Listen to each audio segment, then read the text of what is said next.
सभे मगहिया भाई बहन के भूलेटन काका के राम राम आथिन मगहिया खबर में सुनथिन देश दुनिया के खबर।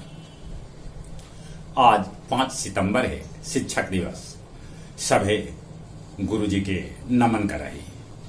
6 राज्य के 7 विधानसभा में आज हो रहा है उपचुनाव।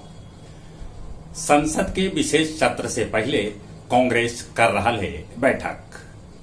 प्रधानमंत्री नरेंद्र मोदी राष्ट्रीय पुरस्कार ग्रहण करे वाला 75 शिक्षक से कैलन भेंट। राष्ट्रपति द्रौपदी मुर्मू आज शिक्षक सभा के करतन सम्मानित। बिहार सरकार सरकारी स्कूल में छुट्टी कटौती के आदेश ले लेला वापस। के पाठक कैलन हल छुट्टी में जबरदस्ती कटौती। मुख्यमंत्री नीतीश कुमार भी कैलन हल मौन समर्थन। अखिल भारतीय किन्नर सम्मेलन के आयोजन कार्निवल रिसोर्ट गया में कैल गेल है, जहां किन्नर सभे 12 दिन तक अलगे अलगे कार्यक्रम आयोजित करतन। गांधी जी के 12 फीट के प्रतिमा के साथे गांधी वाटिका के उद्घाटन राष्ट्रपति द्रौपदी मुर्मू कैल का। कश्मीर में एगो आतंकी के सुरक्षा बल मार गिरौलन। दुनिया के सबला ऊंचगर मिठगर पानी के झील टिट्टी काका सूख गए। जकार्ता में आसियान के शिखर सम्मेलन चल रहा है। कनाडा के हवाई पट्टी पर 2 विमान अपने में टकरा गए।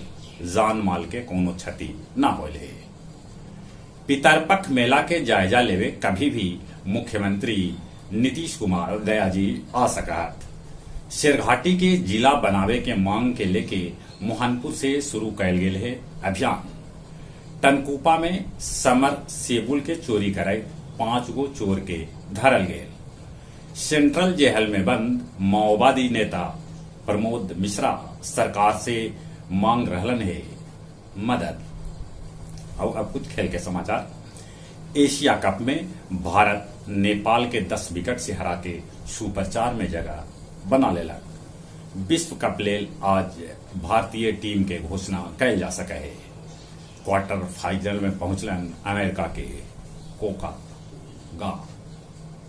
चली एक बार फिर से अपने सभे के भूलेटन काका के राम राम।